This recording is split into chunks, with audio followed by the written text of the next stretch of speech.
All right.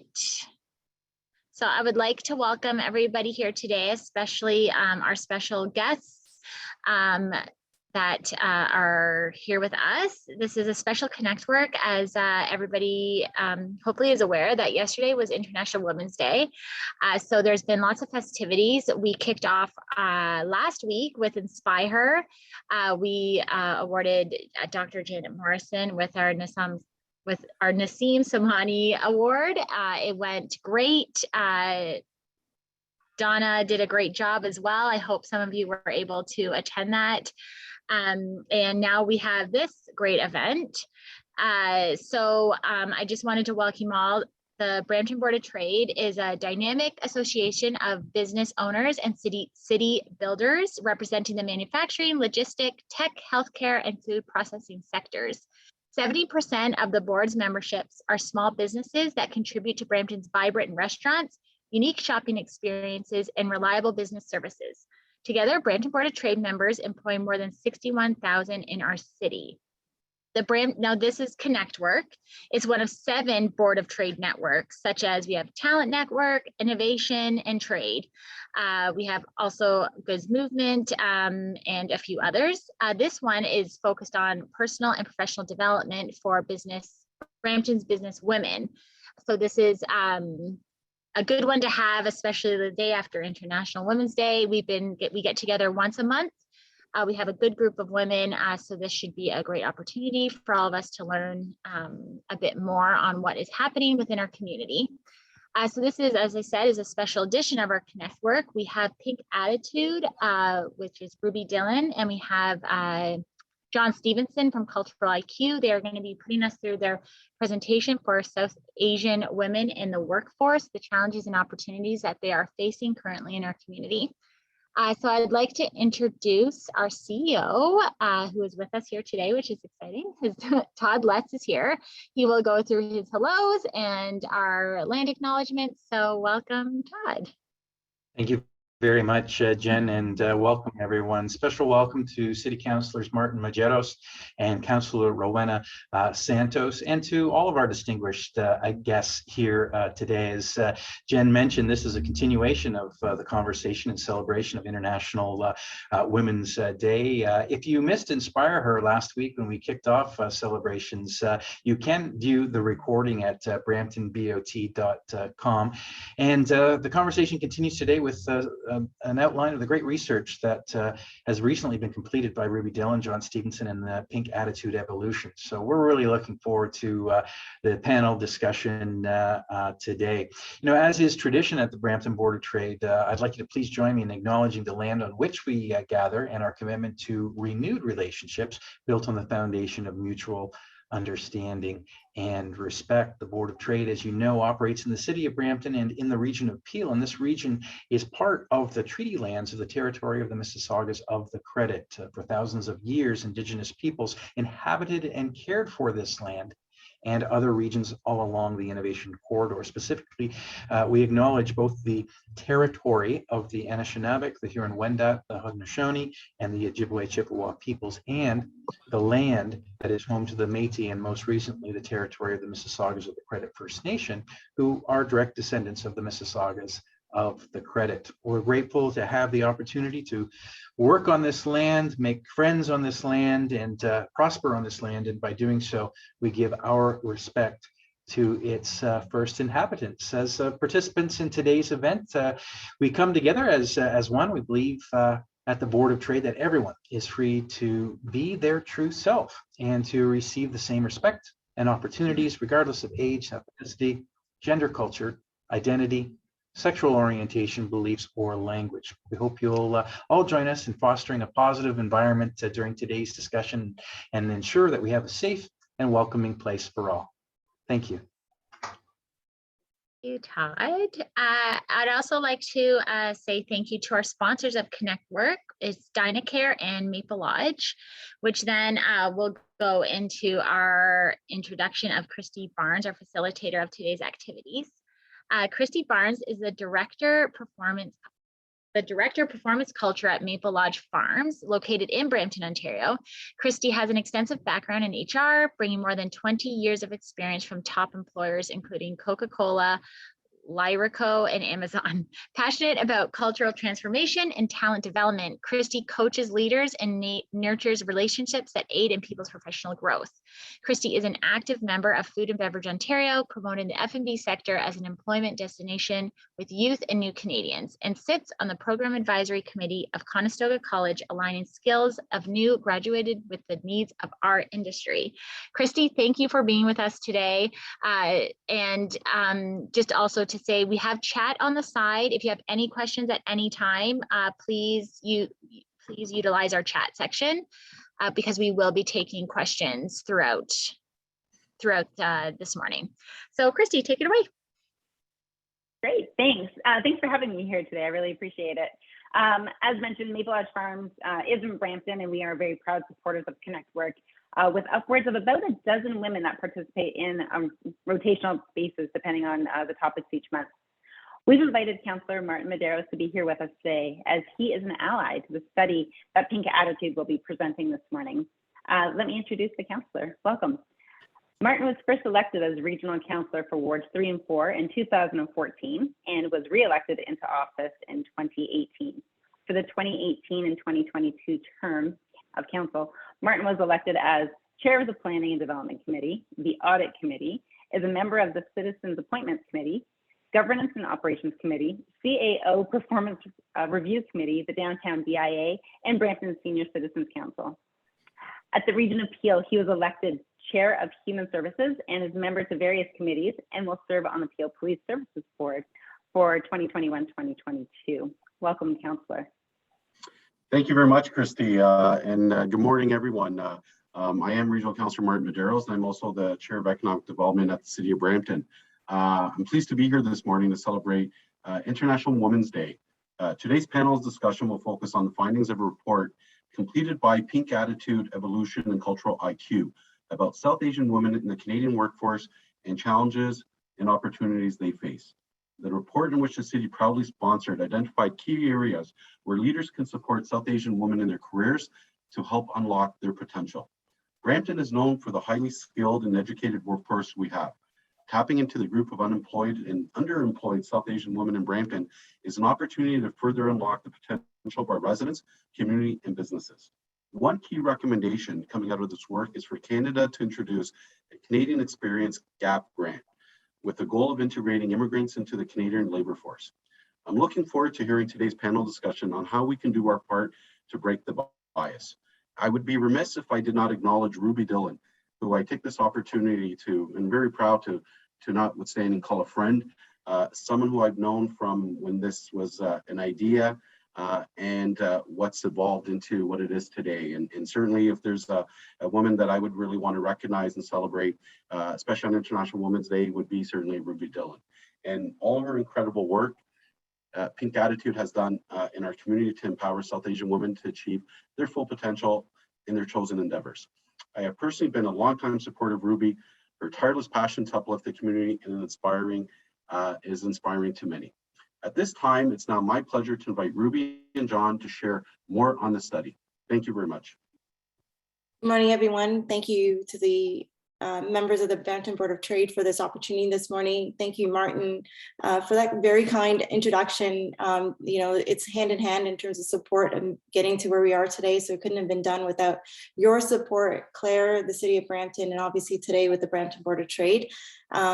So this has been an emotional journey since this study has been launched. It's been 2 years in the making, and I'm just going to kick it off with the premise of why the study started. So in Canada, we know that South Asian women, or South Asians, is the highest visible minority group in terms of population.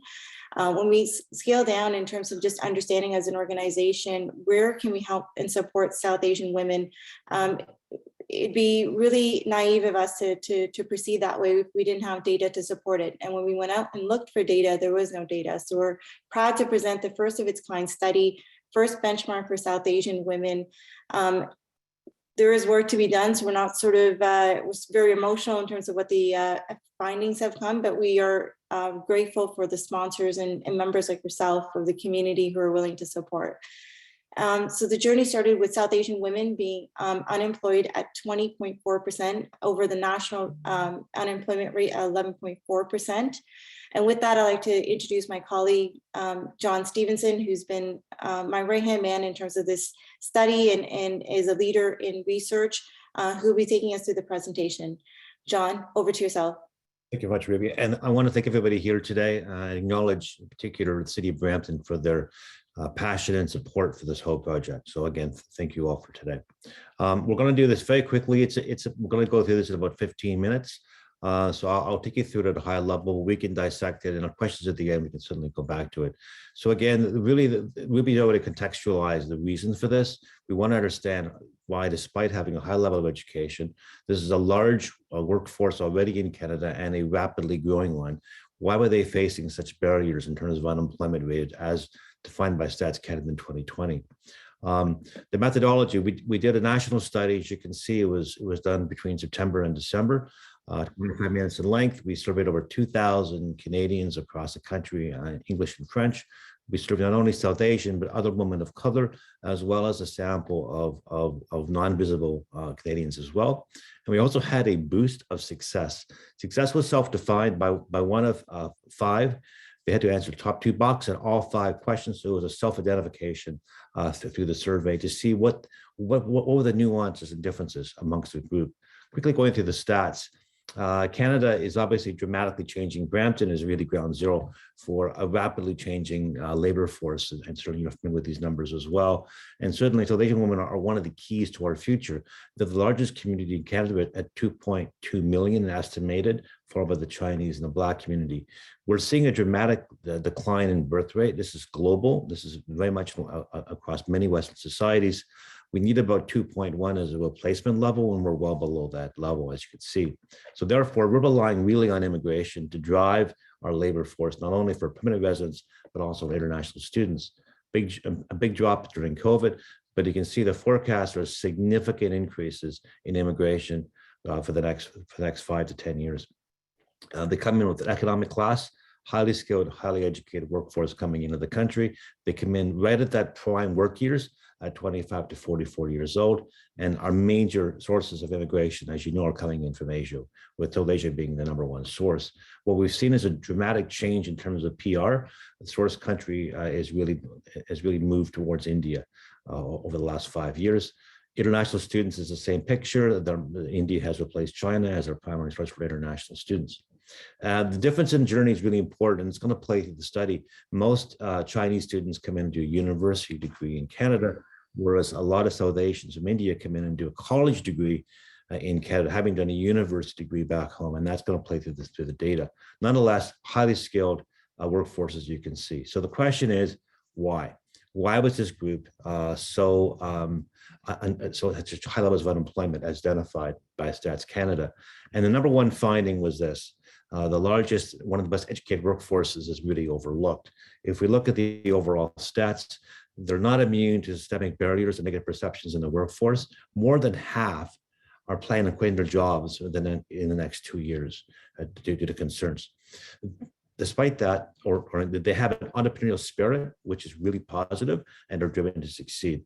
But if they cannot find this in their current role, they will look elsewhere. So there's an opportunity to harness this energy within an organization. But if not, they will leave and go someplace else. They are time-starved. So the things they need to do most, which is mentorships, training, educational programs, that they're under pressure both from their jobs and from busy extended families. And we need to make ways to improve that going forward. So I'll go through these stats very quickly, and then we can have a discussion at the end. So as you can see, 60% of these women define that their skills are being underutilized, and we have a lot of open ends and a lot of questions. If you want to read the report, it's available online as well. Look at the gaps when we compare South Asian women against other women of color. You know, I feel out of place, treated less fairly, feel belittled, always have to be available for my employer. I feel my skills being underutilized, being big differences across the board. We also saw it starts with the job search, with 82% saying that they're dissatisfied right at the very beginning of their careers often. And we'll see why in a second. More than half, as I said before, plan on quitting their jobs in the next 2 years at 47%.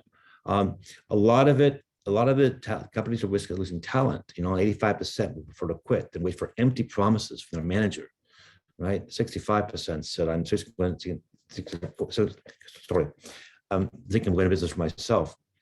And again, look at the gaps that we saw when we compared them against white women versus other visible minority women. Empty promises, right? I've altered my career to systemic barriers, a 24% gap. Big things across the board, which we need to work on as organizations in this country. When we look by tenure, so this is people that have newly arrived in the country versus those born in Canada, we saw changes over time. So when people first arrive, it's about pay. It's about, my compensation. But as they transition and as they become more senior and as they're in Canada longer, it becomes more of those extrinsic barriers, unsatisfying work, poor management, and being treated less fairly that are drivers of behavior and impact their decisions to leave organizations. And again, big gaps here as well. We mentioned stereotypes and negative perceptions that are definitely hindering career.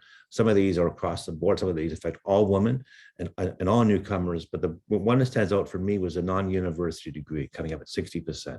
And those are not enough Canadian work experience at 54%. And those are unique to the newcomer community.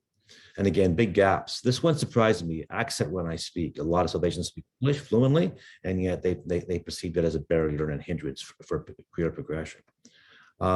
We've all heard about the Asian model, the Asian myth, and it certainly applies to this. Work hard, do your job, keep your head down, and you'll succeed. It applies here. So this is a concern as well, because they may not be happy. They won't tell you, they'll just leave. We talked about the time starved, and again, it's not just family, it's family and pressure from work coming together, and it impacts their ability to socialize and network, the things that they really need to do in order to advance their careers. Despite it all, there's a resiliency. I mean, this is really powerful, and this is a strong message that I want to deliver today. Despite all these barriers that organizations place on this cohort, they are empowered, they feel confident, they feel educated, and they feel that they can succeed. So that's the good news in the study, and it's an opportunity for all of us going forward. Mentorship training and entrepreneurships are really key for success in order to build careers. And this is one of the key lessons out of the study we found as well. If we look how important it is, having a person to help me elevate my career, mentors who are there for me, really, really important to advance careers across the board. And you see how important co-ops and having a mentor is against other communities. And yet they're not taking advantage of these programs, that only 18% either not aware of these programs or they don't have time to participate in these programs. And again, that's one of the things we need to solve as organizations. When we look at the success boost, so these are people that are defined as success. You can see the gaps when we did a comparison against non-visible Canadians. And you can see, again, always develop my employer. I feel out of place at my job. So even successful women are still feeling the same pressures and the same issues that those that are beginning their careers. When we did a comparison against people that are just advancing, just starting their careers, against successful women, again, it's having a mentor. It's having somebody at work that helps me advance my career. These are the key things that came out of the study. It's really organizations' role to find that elevator, that person to help elevate newcomers as they advance through their careers, and those born in Canada as well, obviously. And finally, Dni programs. We know how important these are, and we know that the impacts they have. There's been a lot of focus rightly placed on both the Black and Indigenous communities, but it also is important to this cohort as well. So they can go and put a lot of emphasis and a lot of importance to the effective DNI or DN programs as well. And having a diversity program is important. It improves the brand image of the company. So these are not just good for you, it's for the organization. It's a smart thing to do as well for the business in terms of generating, increased brand loyalty from your customers as well as from your employees. And finally, the last part of the study was, working from home. We're all about to go demasking, I guess, in a couple of weeks, which I'm sure we're all delighted to hear. One of the things we found is that those women would love to work at home, but obviously that there's a negative impact of working from home, because if they don't go back to work, they may not be seen. So those are the key findings. We've done it very quickly. We'll be over to you for some of the considerations. All right, so now that we've heard the findings and some of the 360 view that we went into the study, we have some initial considerations. So one, in terms of what Martin had alluded to in the beginning of it, a Canadian Experience Gap Grant, and that allows the entry point to be much more smoother. So getting some of their skill sets recognized. As John mentioned, we're heading towards a net zero birth in Canada. In the next 5 to 7 years, 100% of the labor force is going to be driven by immigrants. We've already seen such a bottleneck in terms of employees and skilled labor, and that's only going to continue. And so we're excited and working really hard with the provincial government to solve for that. The other tangible things that corporations can do is have an effective D&I initiatives, as John and I have presented today, a more dissected intersectorial way of looking at data, just so that you really, if you're truly want to be inclusive, I think you really need to understand the cultural and unique challenges that sort of face these individuals and other individuals. Provide targeted mentorship and sponsorship, as John alluded to. Sometimes they don't know where to look for these. Sometimes they're not tapped on. So just working together as an employer and employee to do that. Other professional development opportunities. And as John said, if they're time starved, maybe perhaps doing that instead of 5 to 7, doing that 12 to 1, or maybe in the morning time when they have some of those time, more availability at that time. John, next screen. Again, provided flexible working arrangements. I think coming out of COVID, we're all know that there's a new work environment that we're going to be all adjusting to. So I think this is pretty common across the board. Recognizing international credits, as I said, having somebody from an MBA from Europe to Asia to China, there is lots of tangible skills that you can utilize in the workforce. And I think it's the job of government and corporations coming in together to do that. So we're really excited to champion that forward and improve networking opportunities. Like I said, if they are time starved, maybe booking it way in advance, booking in their calendars, booking 5 to 7s. And like I said, I think a lot of the alluding of not knowing where these programs are or utilizing them are opportunities for us to narrow the gap there. John, next. And that's it. Thank you so much again to everybody today, this morning, for this opportunity, and we look forward to your questions.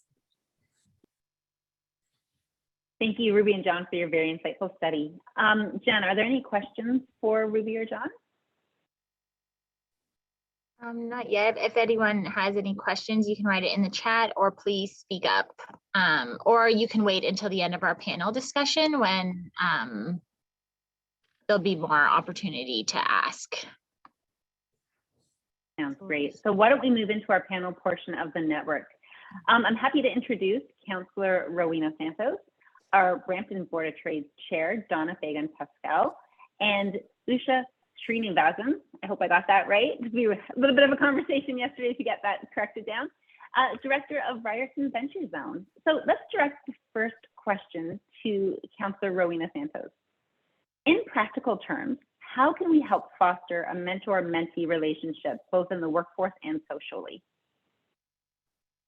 Thanks so much, Christy, for that question. And good morning, happy International Women's Day to all of the women here joining us this morning.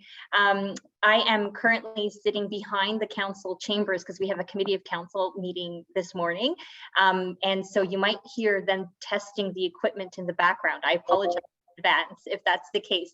In terms of mentorship, I've always been a strong believer in mentoring young women in particular, and have been doing that my entire career, whether that's in the private sector, the nonprofit sector, or here now in the public sector as well. And practically speaking, I will say that as the mentor, I get even more value from mentoring other young women than probably they get from me. And I think that's one of the most inspiring things. And I shared that from a business perspective as well, is because, I like to refer to myself as formerly young. I'm formerly young. And when you're in the business world or even in the public sector as an elected official, sometimes you're in a box of ideas, you're in a box of a way of doing things. And when you have mentees and younger people and a generation that you're ongoingly supporting, they also give you new ideas. And they give you ideas, but also a different way of thinking that may be different from the generation that you grew up in. And so when I mentor young women in particular, I get a sense as to what their current struggles are in their generation, what sorts of technology that they're using, what sorts of ideas and aspirations that they have in terms of where they want to see themselves, where they want to see their kids. And that helps us in our jobs. That helps us be better as leaders. And so practically speaking, there is a very big business case to be made and a lot of value in making sure that we reach out actively and support those young women. And from their perspective, obviously, as mentors, they want to see us at the table. When they see us at the table, when they see us expressing our ideas fearlessly and being unstoppable, it inspires them to want to implement their ideas as well. And so I think practically speaking in the business world and in just socially, it's so important for women to be mentoring each other and for us to be making sure that we reach out to people to actually mentor. And I think that we have a responsibility as women in leadership positions to actively look for people to support, especially young women. Great, thank you for that. Would the rest of the panel like to comment? I can comment. I think that's so well said, and it's definitely something that I've practiced. I had shared on the Inspire Her event this great book by Gail Evans called She Wins, You Win, and it really centers on the power of women reaching out to women to mentor, to support, to encourage, and you get so much back in return, just like you explained, Councillor Santos. And I know myself, I've been the benefactor of mentoring other women, and they have provided me with deep insights about myself and, you know, my strengths and my weaknesses, and that's helped me navigate my career. So that's just a great example. If there's enough time, I might add to that. I mean, absolutely, I had the distinct pleasure of being mentored by many women, but I took a different pathway. I think it's also very important to have male mentors, especially if you have a good relationship with someone. And a particular person that I can think in my life was the managing director of Investment Accelerator Fund. He's passed away, Barry Jakir. But he was unequivocally very open and transparent with me on times when I was not pushing myself or as being not as ambitious. He will not sugarcoat things and be able to tell me when I am falling short, but I needed that hard advice. And it very much depends on what kind of mentorship you want, but it's good to have all balance of mentoring and not just women, but if you're comfortable, have a trusted male mentor as well.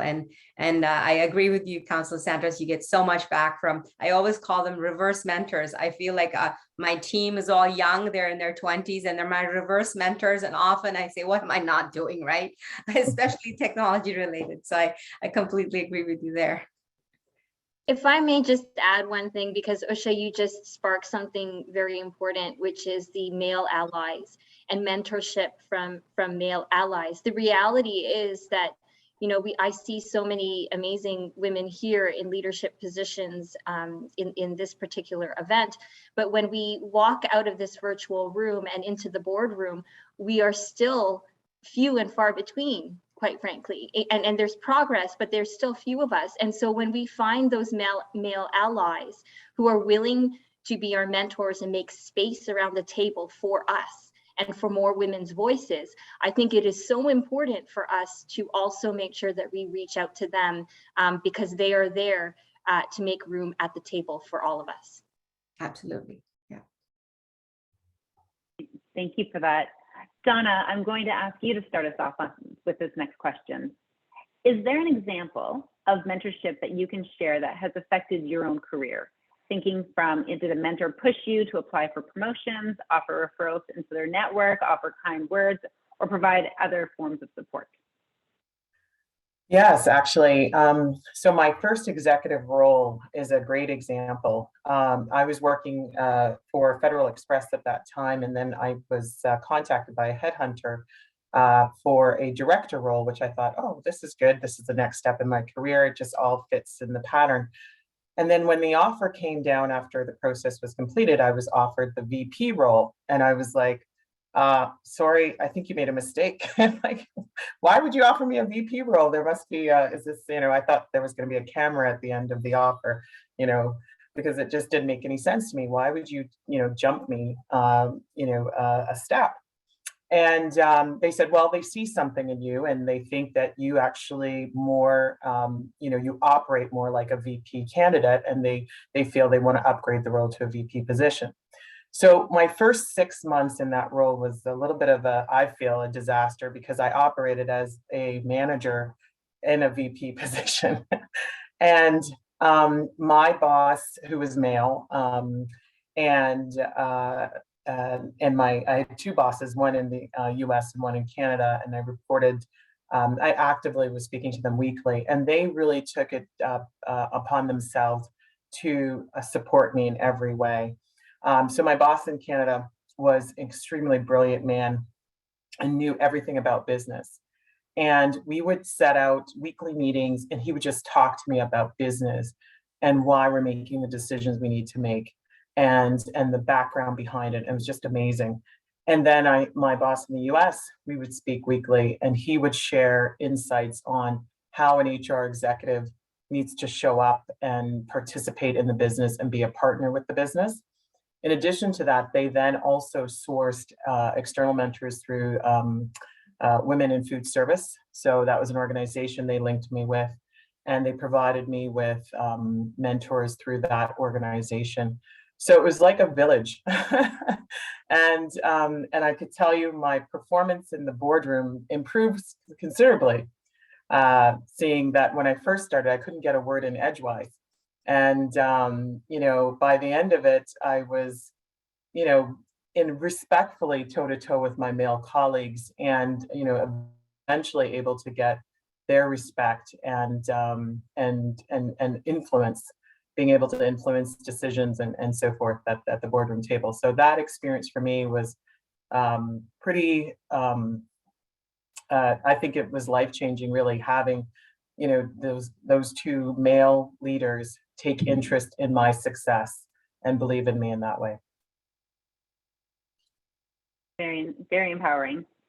Councillor Santos, Usha, would you like to add to what Donna had to share? Yeah, sure. And thank you, Donna, for that. And I know that there's now conversation a bit in the chat as well about the importance of male allyship and male mentors. I've experienced this as well, similar to what Donna was expressing throughout when I went to Schulich School of Business, when I went to London School of Economics, and even my work in the private and nonprofit sector. I've always had a male ally or male mentor who always encouraged me to do better, and always encouraged me to pursue my dreams, and always made sure to make room at the table and provide opportunities. Like I did an independent case study in university on the Body Shop International.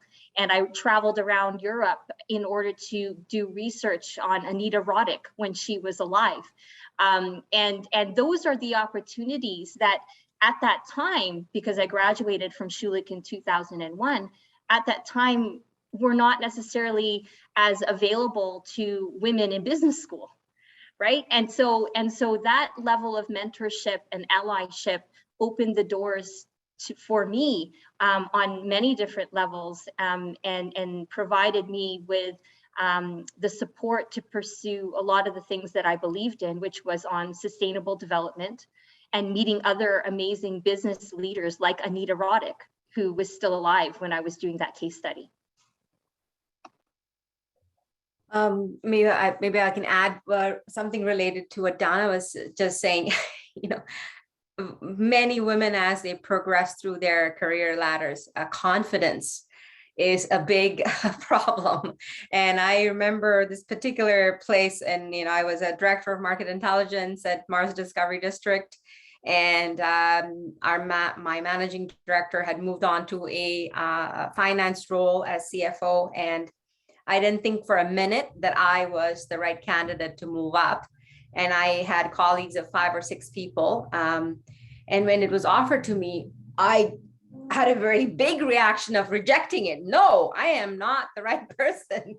I can't now suddenly manage my colleagues. That's terrible. They will hate me. You know, that was my reaction rather than, oh, I'm a leadership material. So my confidence, but they wore me down. It took them 6 months. Isn't that terrible? It took them 6 months to wear me down, to push me up to that role, because they were confident in me. But I lacked my confidence in myself. But that was many years ago. But it's just bringing to the point that sometimes you don't see the things that others see in you, especially when we're women of color. So so if anyone is listening, if someone says that you are the right person, just nod your head and say thank you.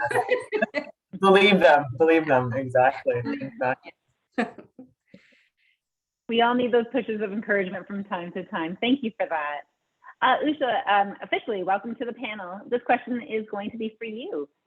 What barriers are there to international credential recognition for women in particular, and how can we make international credential recognition more accessible to all? Mm-hmm. I've spent so many past 20 years just grappling with that, and informally and formally coaching and mentoring people around that.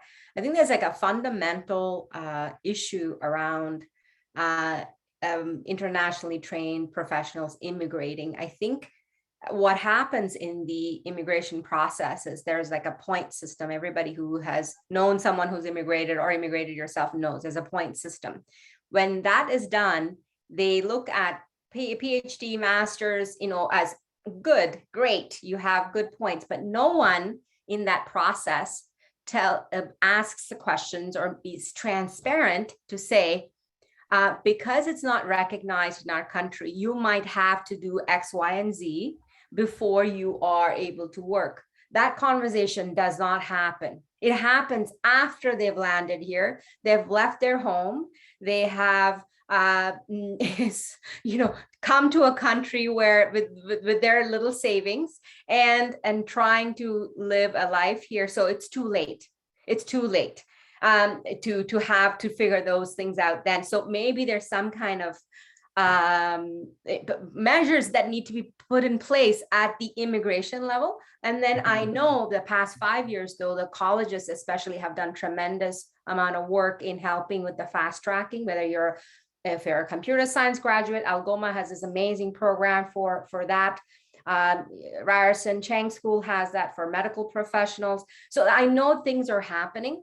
They are all over the place. There's so much going on. It's even hard for them to navigate that. So these are all the measures that whether you're federal or provincial level government needs to put in place for internationally credentialed or organizations to, individuals to work here.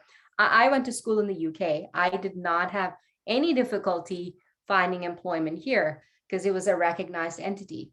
My spouse at that time, however, was an electrical engineer, MBA, who came here, did another MBA in the US. His credentials were not recognized.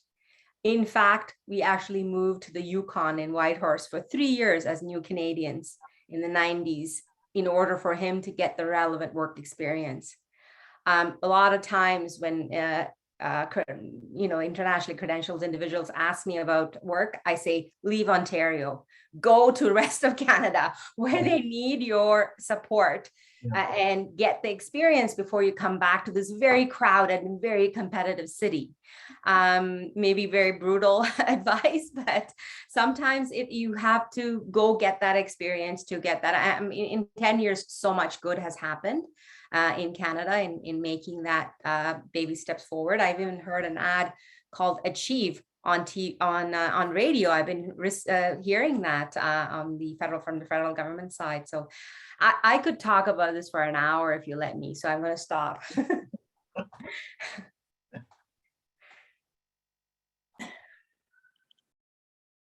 Trying to get myself off mute there. Donna, do you have anything to add to that? Yeah, I thanks, Usha. That's, that experience is something I am so familiar with in terms of, in my role in HR. We see that often. Throughout my career, I've seen that. And I think it is getting better. I would say at the beginning of my career and throughout, I've seen where I think the profession of human resources needed some work, because some of that kind of discounting or that screening out process was happening right at the front, right? And they would look at, oh, where did this person get this education? Well, it wasn't in Canada, so I'm not going to consider this.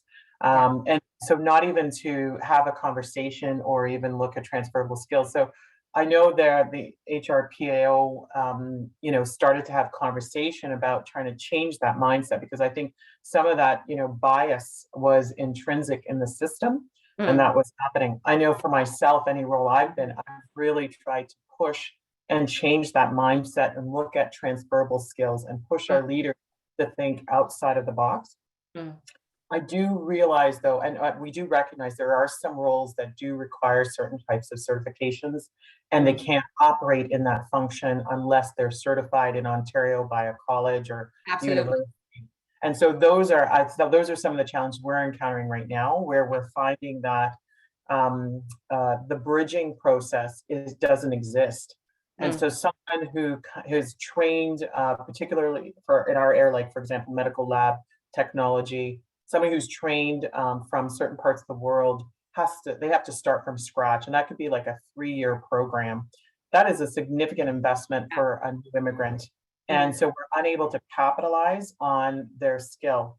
We've had to actually come up with workarounds, actually, and we've tried to come up with creative ways to capitalize on their skill set without, violating the credential criteria. So, for example, in the COVID pandemic, we were able to take people who had degrees from foreign countries, from Asia, Africa, and use their skill sets in certain areas of our COVID lab and maximize it to their potential. And that helped us alleviate some of the pressure we were feeling on the staffing piece, because we could not find medical lab technologists to actually support the COVID work. There's a current shortage in Ontario. So we were able to parse out some of that work that wasn't required from a licensing perspective and provide it to these individuals. So I do think employers have an opportunity to try and be more creative and look at the work differently, and capitalize on the skill sets of these individuals, especially if it's a credential type of a profession that may require somebody to go back. You can get some fantastic talent, and we, in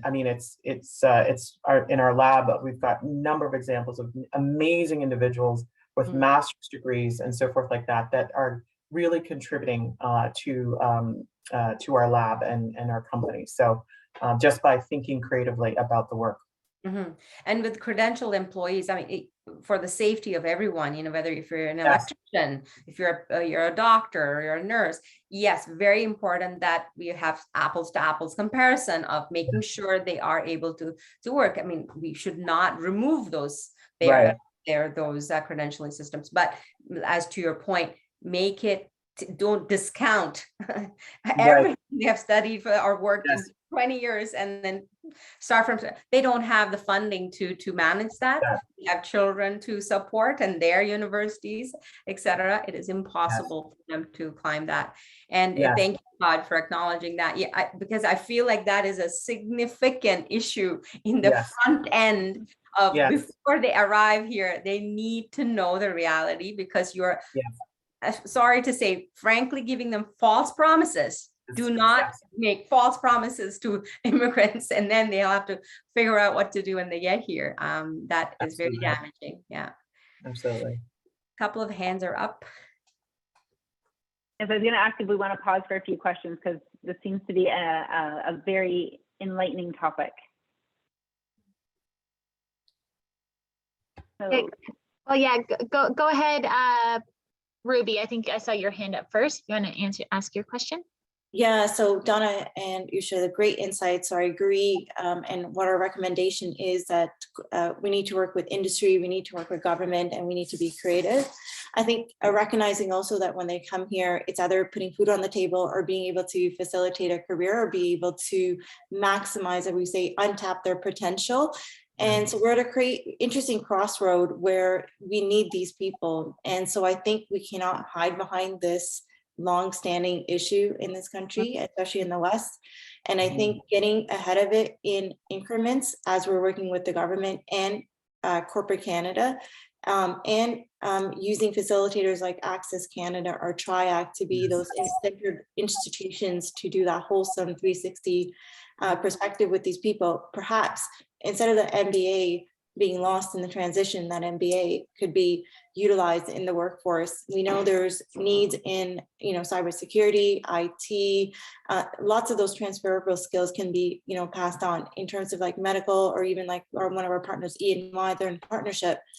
They also suggested if we take some credentialing, get some of that proceeds and get them to get credentials, and they can be hired in. So I think at this point, we got to think about it, that this is going to be a problem, a huge problem in a very near future.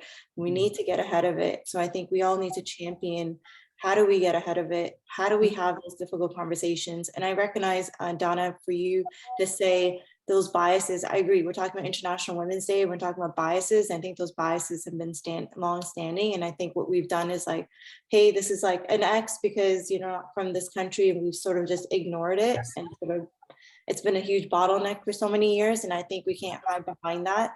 And when we say, Usha, when you said you had to go to UConn and those skill sets and those university credentials were used there, but why not in Ontario? It's still in Canada that those skill sets were used. So it's kind of disheartening that people have to go in those spaces to do those things. So I think we, as employers, as employees, need to be empowered to make decisions. And I think definitely the Canadian Experience Gap Grant will solve for not all, but some, and start the conversation. So we're, like I said, incredibly proud to bring this forward, and love to get any ideas, as is a very engaging conversation here today.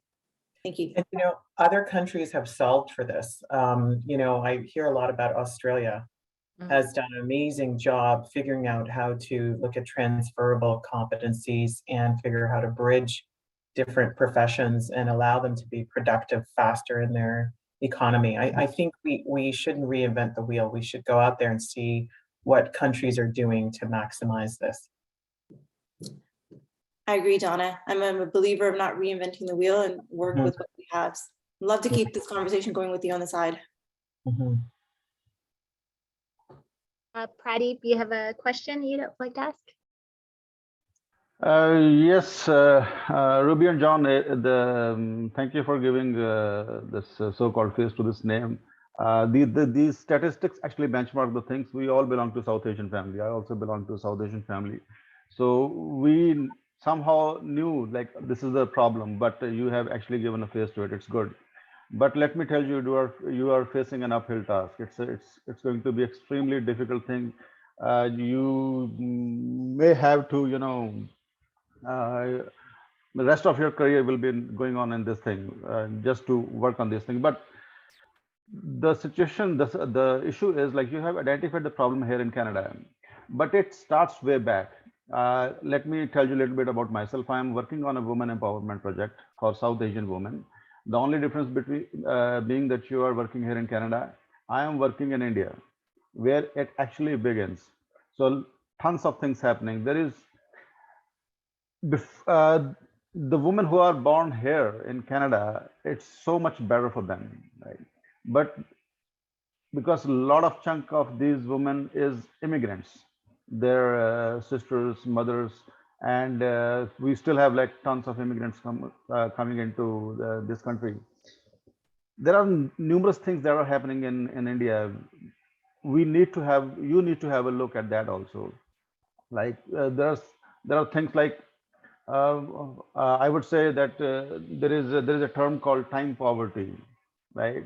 Women are primarily responsible for the for upbringing of the joint families, right? So they don't have that much time to take into account all these things. So they have to come out of that so that they can contribute to this the working to the economy of Canadian systems, right?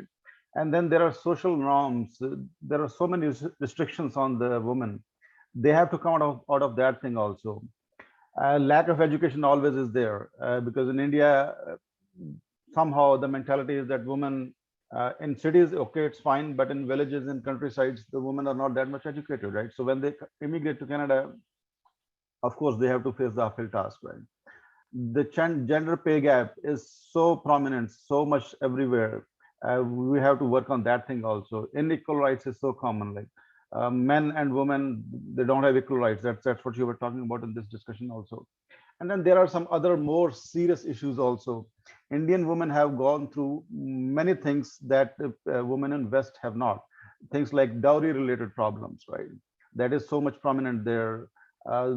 Sexual harassment, domestic violence, tons of things, because I'm working in this particular area. So that's why I know all these things have to be, first of all, answered by somebody, an effective team like you, maybe, who can answer all these things. They need some mental nourishment or upbringing for them to, come out of all those things so that they can start going out and start working in this Canadian work culture.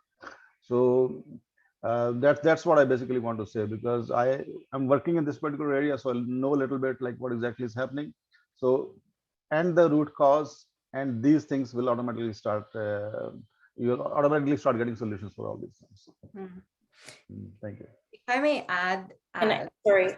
Oh, sorry. Go ahead. You had your hands up. Sorry. Sorry, Pradeep. If I can respond back to some of the things that you've said. So parse and parse, like, we're in Canada, there's issues when we have in other countries. And I don't think we can solve for all of India's issues. I think we need to recognize we're here in Canada and we're Canadians first. And part of being South Asian, identified as South Asian, being a daughter of a first immigrant who comes from those sort of intrinsic issues you've highlighted. I think, when we speak about those women, my mom's from those women, right? She's from those villages, she's educated, she's had those social norms, and she's progressed herself in these places. And when I look across the board of people like Usha on this board, I think there's a lot of progression that's taking place. I'm not saying that that's not the case for everything. That is a parse and part the problem. For some of it, it does play a hand in that. And I think having organizations like this, where they see role models who are fulfilling the social norms of within the context of what Indian families have, I think serves to be like, okay, maybe, I see someone else doing it. It's like that role modeling. Even if you see India's progressed a lot too. On my board, I have amazing people from India who've got their MBAs from India, and they're working as senior management. Some of them are working as executives at TD Bank.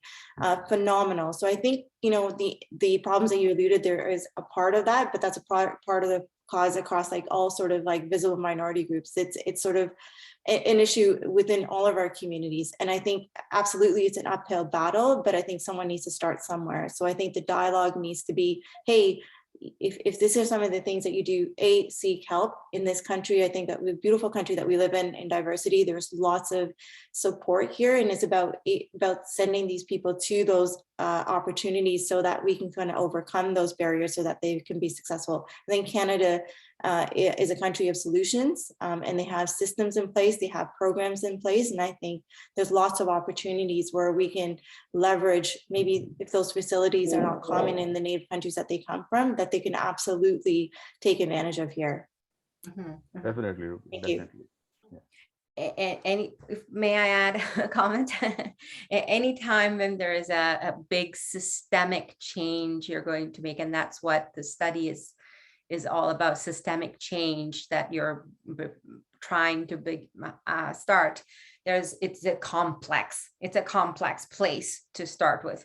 Even even in the study, it probably is very hard to say, okay, what their experiences of a woman in her 40s who's educated, that immigrated with a husband, is very different from an Indian student who came to study here, a master's, to someone who just married and came here as a spouse, not intentionally wanting to work here. So the experiences of individual women by age group is going to be another layer that would add to the complexity of how we bring the solution, right? There are clear ways. I have specifically seen challenges within each of these. If young people are coming to study here, they're eager, they're very smart, etc. But you know what sometimes they lack is, forget about credentials. Now they have a degree. They have not spent enough time with someone to figure out, how do you present your resume here? How do you interview here? What is the cultural norm here? So sometimes they need that coaching and guidance. That's a different kind of support. Versus a person who perhaps has children and has the knowledge and came with a spouse. I'm sorry to say, sometimes, in the immigration pipeline, they actually marry with someone who has the credentials, who has degrees, so that they have a better chance of immigrating, not with the intention that they would actually work here, that the spouse would actually work here. I have actually experienced that with one particular family, and she was very transparent with me. There was no intention for me to work here, Usha. They didn't care about that. I was brought on board because I added to the point system so that they would be able to immigrate. So she was feeling a loss, and she wanted support and helping her to do something meaningful in her life, because she had so much to offer. So the struggles are so varied and complex. It's not one thing will not fit anyone. But to Ruby's point, we have to start. We can't keep talking about, we have to figure out little building blocks to figure out how to support different types of issues. It's not just for South Asian women, all immigrant women probably from different countries that come here who could be supported in different ways. Yeah, everybody's job is supposed to be, brainstorm. That's what I'm doing. So that's what everybody is doing. We have to come up with the maximum amount of data, maximum amount of things that we can figure out, like what can be the point, what can be the issue. No matter, we don't know where we can find the solution. So when we are working on such a big project, we need to know every single aspect of women's life, especially when we are talking about South Asian women. So not only South Asian, like it can be any from any ethnicity, but there has to be like a lot of data, a lot of information coming in, right? So that's what it is all about. Absolutely. Yeah. One thing I would say, and one early part of my career, I started working for various not-for-profit organizations supporting new immigrants in their transition and helping them find new jobs and or land opportunities, and particularly opportunities that were in line with their career interests and so forth, which was pretty difficult at that time. And for them coming in, this problem seemed so mammoth, like it just seemed like this is impossible. Like here's the barrier, like there were so many different barriers that they were facing. And I think one thing I always encourage them to think of it as like, yes, this seems like the elephant, and I always heard this, from great mentors that, how do you eat an elephant? It's one bite at a time. So I tell them, just take little steps. Right now, your first step is to just let's get experience. The big job that you have in your mind is the ultimate job, and we're going to get there, but let's find experience that may be related to that, or let's find industry that is related to the industry that you're interested in. So we just take little steps. And I think helping people understand that mindset, that starting from somewhere is somewhere, right? And if you embrace that and you look at it as a stepping stone to your next step, it will really open up a lot of doors for you. And I found that when I coached a lot of immigrant women and men about taking that first step in a related industry or something comparable with the big goal in mind, and they're just, setting up building blocks, it was amazing to see how doors opened. But I found the challenge would be when I was working with someone who said, well, this is where I was in my previous country, I want this. And then opportunities would be presented to them and saying, well, that's not what I had before. I want exactly what I had before. And helping them understand that sometimes, unfortunately, you're going to have to take baby steps to get to the big, to get the big fish, right? And so that is something that I think as we can do as mentoring and coaching is helping them understand navigating that system, to success, right? So. Donna, I think that's great in terms of like the one step at a time. And I think for us, when I go back to those like family intrinsic problems that, Pradeep has brought up, so to speak, those are like sort of cultural things like every visible minority group has, so to speak, ingrained roles of women. And I think it's up to everybody to take that responsibility and be like, she's also, apart from being a role of a mother, a sister, a daughter, so to speak, she's also a professional. And how does that sort of fall in together? And I think that's why we call ourselves Pink Attitude Evolution, because it's the evolution of thinking of the roles of women that is really important. And I think that's where we have started. And I think role modeling that in the community in various different ways, such as seeing women who are doing it, seeing supportive husbands and families who are doing it, is also rethinking in terms of being more self-aware of yourself and what's happening in your own families to make that change happen. So I do want to say that the change, it is an uphill battle. We've been at this since 2015, but we are seeing stories that come out and saying, hey, I've seen all this, and I'm bringing my husband here, I'm bringing my kids here, and I see that trajectory change. And I think Michelle Obama is somebody who I think, who's sort of like the North Star who says it. When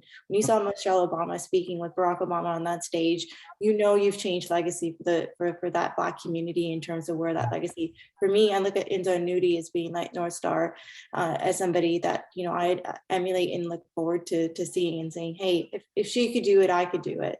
So I think that in itself, rethinking is a responsibility of all of us as a community, as community members, and to showcase that information within the community. Thank you. I'd like to call up Usha. She's got where'd you just go on my screen? There you go. Thank you, Christy. I just want to say, Donna was mentioning baby steps. And, a couple of you guys also mentioned baby steps. And Pradeep, I agree with you. There's, when we talk about South Asian women, there's, lots of opportunity to mentor and change, bring change. But sometimes change also starts from home. There are places here in Canada. I mean, when was the last time one of us went to a women's shelter and provided support there? When was the last time we went to a youth shelter and provided support there? It's, simple things at home that we could do that could empower women and young girls in youth shelters right now, or homeless, support systems here. So sometimes I guess when we're talking about baby steps, we know what to do, but it's let's do it now here so that it could bring the change. Like I'm a big advocate because there were people, when I came to Canada, I was an immigrant myself, and it's not like I came on a point system. My parents came and they brought us here. And very soon I was in the support system as well. There were so many people who provided us support with, getting education, getting sometimes, proper clothes for interviews. So sometimes it's just the smallest thing that we can do to empower women to get that next step. Maybe make that small change tomorrow, today, whenever you can here at home, and that will empower them to do something good for someone there. Sure. Absolutely. Thank you for that. It was a great addition. I do want to be very mindful of the time. This conversation has been incredibly insightful. There's a lot of great dialogue and some excellent call outs for call to action. So thank you for that. I am going to move on. We can certainly circle back at the end. I just want to make sure that we get in all our questions to our panel at this point in time. So the next question was initially slated for Councillor Santos, but seeing that she's off, I'm going to potentially put Usha and Donna on the spot, so I apologize for that. But wanting to see if you had anything to contribute into when credential recognition doesn't work, some look at pursuing entrepreneurship. Any insights or thoughts of how we can foster entrepreneurship into our diverse communities? Or have you seen any examples of such that have helped succeed sooner with a stronger support system? No pressure. Yeah, I mean, Usha probably has a lot to comment on this topic, but I'll just, for me, I have a funny story to tell about my own foray in entrepreneurship. So very early when I was trying to start out my career, I was encountering numerous barriers. I couldn't get a job in HR. And I had a friend that was working at an employment services company, and I desperately wanted to get into HR, into the field. And we came up with the concept of, how we were going to recruit candidates. At that time, the internet was just starting, and people were came up with a concept of coming up with ways in which candidates could actually be on the internet, and employers could come and have a look at them and decide if they wanted to hire them, and employers would pay a fee to get access to it. We had the business plan. We went out, we worked with a technology company that was building this format for us that could go on the internet. We had a couple meetings at the bank and so forth. And at the end of the day, when we were to finalize the paperwork, we had also investors, family investors that wanted to invest. They thought it was a great idea. At the end of the day, it was confidence that stopped us from doing it. And we both sat down and talked ourselves out of the concept. We had the plan, the document. I don't even know where the document is today. Somewhere buried in my basement, probably. And a few years later, in comes, Monster and all these, various sites. And we sat there and said, we were thinking of this concept and on our way with this concept before it was even launched. And here, because of confidence, we talked ourselves out of it, and so so confidence, to me, when I think about entrepreneurship, it starts with confidence, and it starts with instilling that confidence, because I came from a very traditional family. You had to have a paycheck, you had to have a job. Entrepreneurship, that's foolishness. That's it, and it's just because that's how my parents grew up and understood how you contribute to society. Running your own business, that's not for you. So I didn't have that confidence. And so for me, that's the ground table stakes. Confidence is key. If I had confidence back then, I would have been a billionaire. That's the only way I can say. Oh gosh, I wish you had built that, Donna. I really wish you had built it. Oh man. Well, even the tools now, I mean, they still need improvement, to be honest. Maybe there's an opportunity there to do more. There's still hope for you, Donna. Is there? Okay.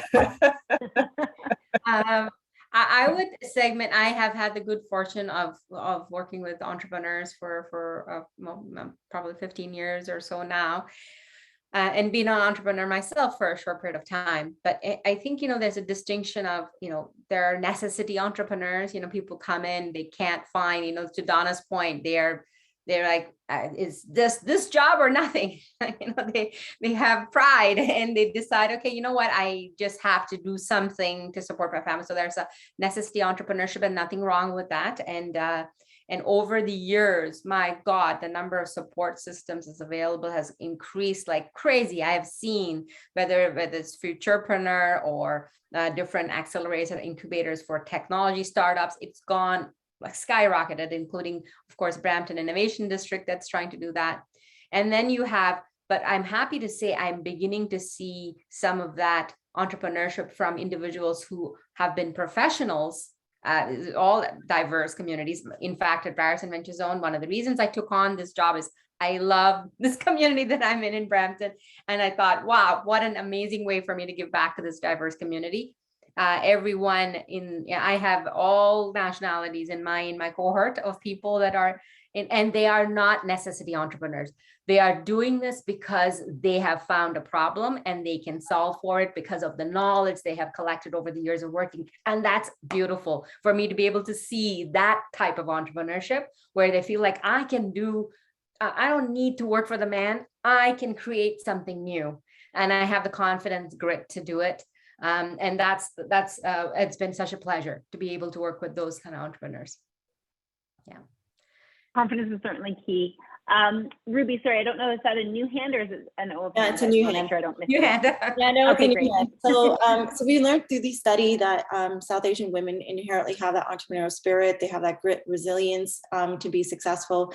I have entrepreneurs in my social groups and then on my board, and I understand, like, you get to a point when you get to that CEO level or at a point where it gets very lonely, and I hear that so much, and they have really lack of like sometimes they have a supportive group around them that could provide that key insight. But I think that sort of mentorship, again, I would lean back into, is very important. And I think corporate Canada executives can lean in and providing some of that support. And I think that narrowing of that gap is really important, because they can be very, they contribute huge to the Canadian economy. So I think that for one, that support system, I think, is missing.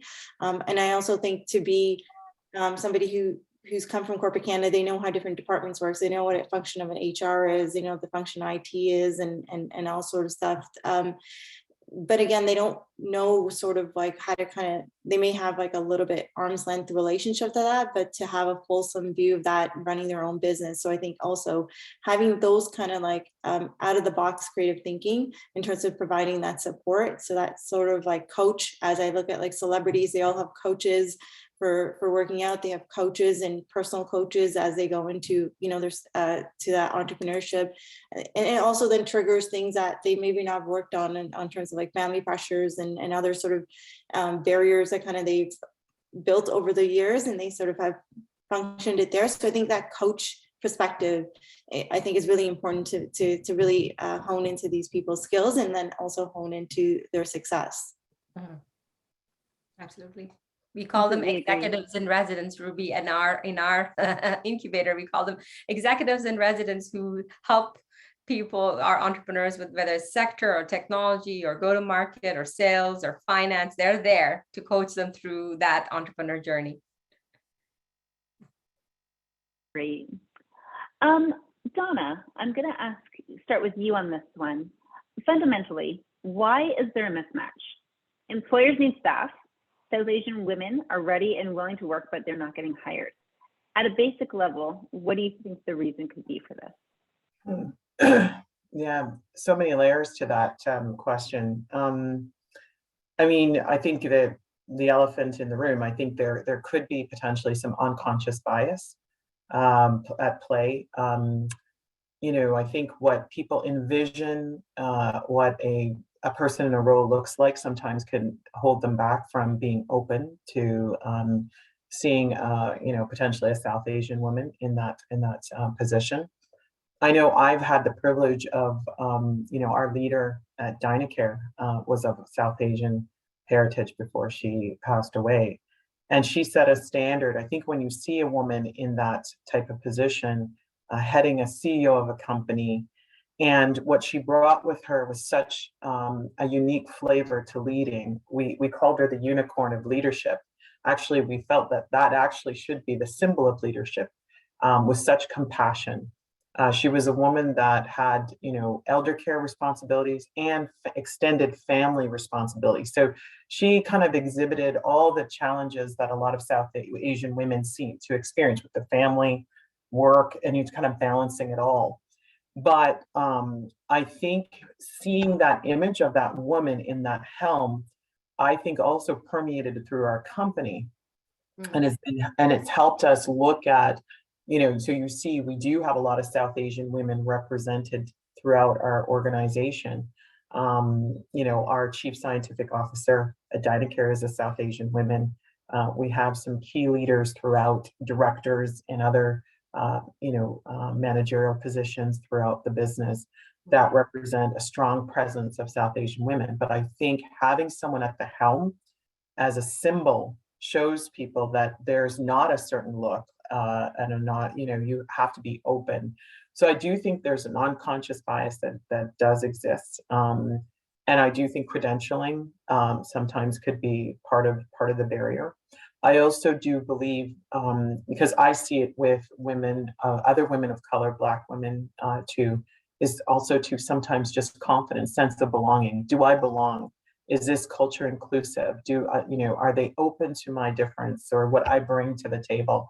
Do they celebrate my difference, or do they make me feel like I need to just keep that at home and just show up and become something that I'm not? And I find that when people are in an environment where they have to act or be something that they're not, they don't do their best work because they're always on edge and there's always anxiety over, I can't showcase who I really am, right? I can't speak freely. I can't be my true self. So I do think we have to break down the unconscious bias, because I think we've moved to a place now that I don't think people are purposely, very few companies are making conscious decisions around bias. I think a lot of it is unconscious of what the ideal image is of the candidate. And that is, until we face into that and deal with that, I don't think we'll see change.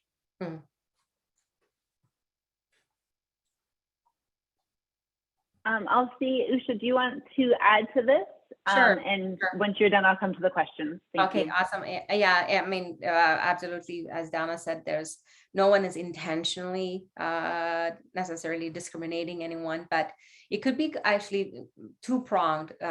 Just from experience of coaching certain women, you know, I can't say all South Asian women, but some young South Asian women, or even, you know, in the mid 30s, they're not as outspoken or aggressive in the interview process. You know, literally, I'm only describing this because to pictorially tell you why. There was one young woman in her 30s, very smart woman, but she wore her hair this way that half of her face was hidden. And I went through an entire hour with her. Her hair was still like that, hiding her face. But I could tell from if I didn't have to look at her and just heard her, I knew she's this smart, kick-ass woman. And at the end, I said to her, "Do you mind if you moved your hair? I would like to see your full face." So I don't know what she was trying, like hiding. I'm just expressing this as a way of there's the confidence level or something when they're going to the interview process. Maybe there's something there that the interviewer then feels like, is this person going to be able to manage well or not? Maybe making unconscious bias based on how they portray themselves, right? So that requires them to be mentored, etc. That's one piece of the puzzle. And the other side is maybe there are managers, they're still making unconscious bias. You know, maybe they think, okay, South Asian woman, she has children. Is she going to be able to work beyond 5? They might be making decisions, not purposefully, but unconsciously. That's not just for South Asian women, all women who, when you're not allowed to ask the question about, do you have children or family? But they could say, you know, what's your family life like? And you're going to say, yes, I'm married. I have 2 children under the age of blah, blah, blah. And that immediately for anyone interviewing might cause bias, not intentionally. So it could come from both sides is what I'm trying to say, both from the interviewer side and interviewee side, of why they're not being employed enough, which that number is shocking that they're not able to work. Sorry, I apologize. John, Ruby, both your hands went up pretty much at the same time. So I'll give Ruby the floor first. No, I'll let John go first. Oh, okay, sorry. John, go ahead.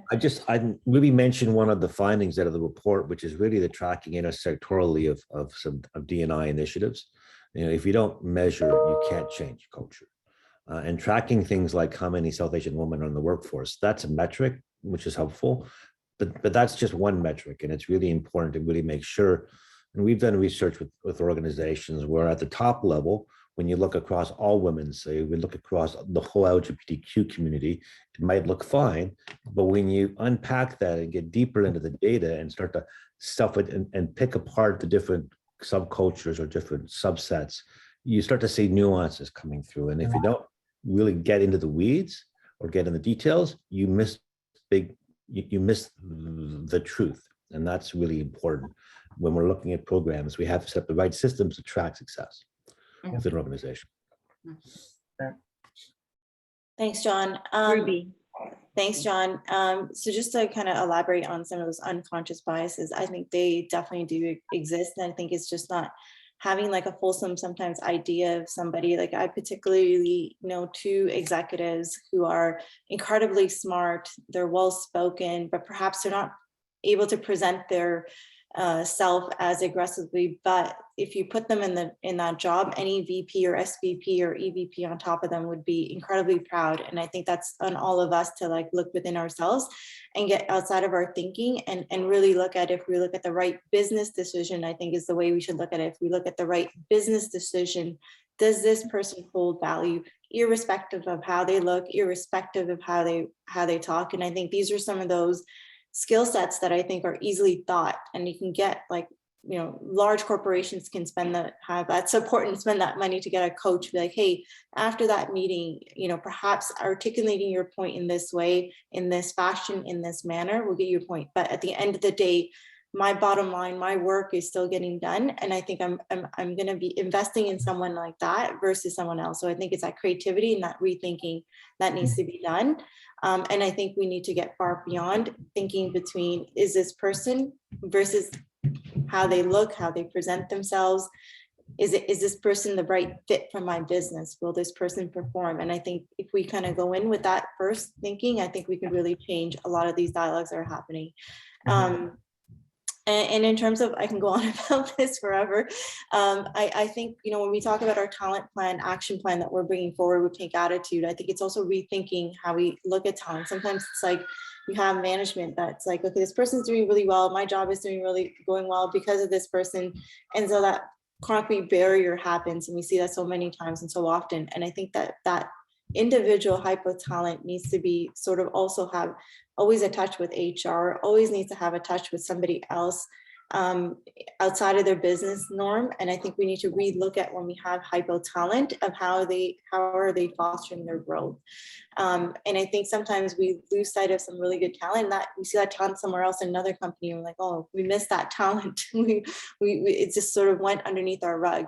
So I think sometimes, or another executive sometimes could speak to a talent and sometimes their current management. So I think our archaic sometimes ways of looking at hypo talent hidden sometimes is also another opportunity, I think, for us to really leverage, I think, unlocking the full maximum potential of somebody.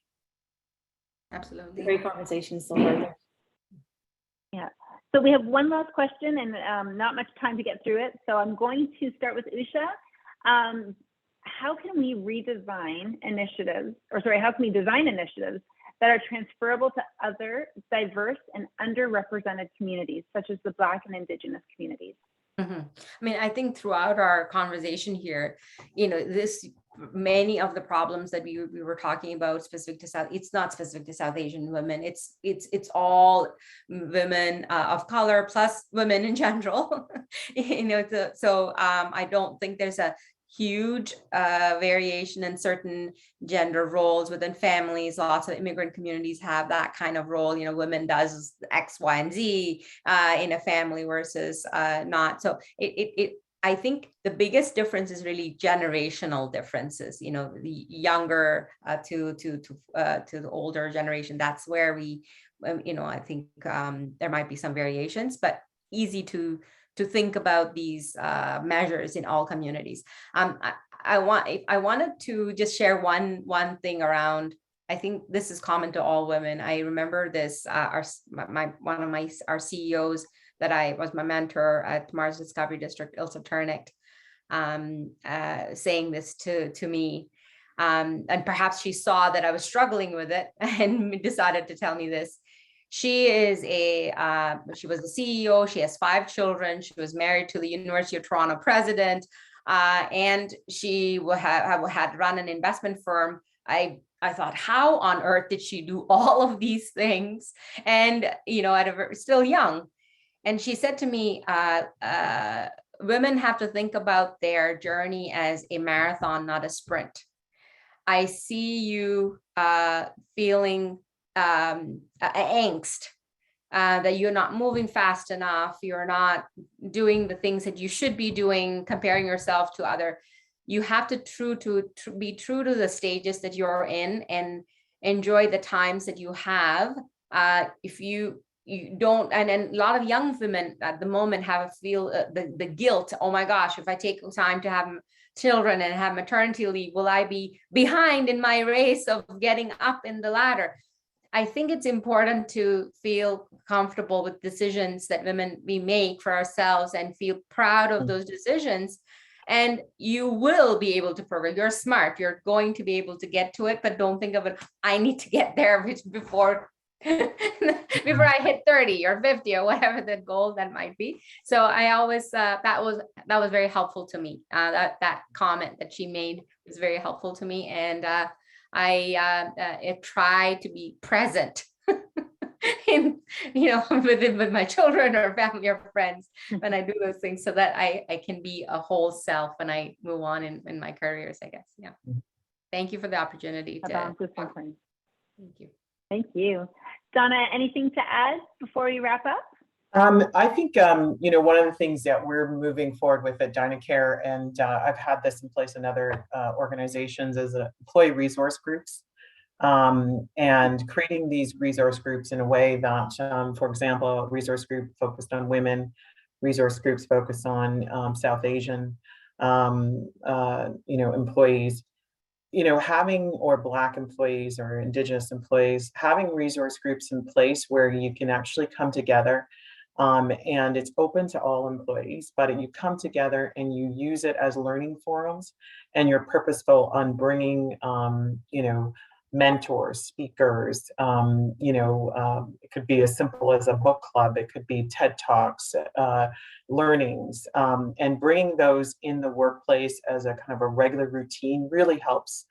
And then, this also allows you to develop informal and formal mentorship within the organization. So I think that's one initiative, not costly at all for any employer to do, but it's a great investment. And of course, you need executive sponsorship and buy-in and their participation to make it work. But spending time and making it part of the working life is, I think, a critical step in really changing the culture, because it will open people's eyes to, so if you have a manager, and he's aware that there's a, women's group in the workplace and a South Asian women's group, and he's now looking at an applicant who's South Asian and a woman, and he understands that, corporately, the executive team is saying, this is important. We need to make sure we diversify our population and engage employees or future employees of this background.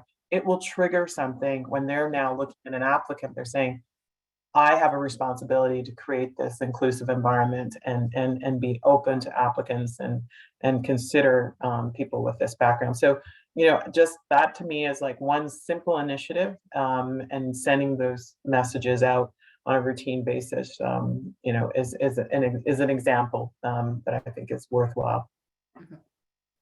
Yeah, that creating of awareness is so critical, and it brings the thought process to the forefront versus having that unconsciousness in there. That's right. Great.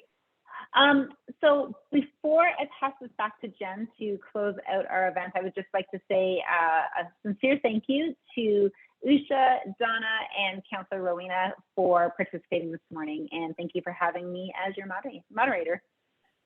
Thank you. Thank you. You're a great moderator, Christy. Thanks.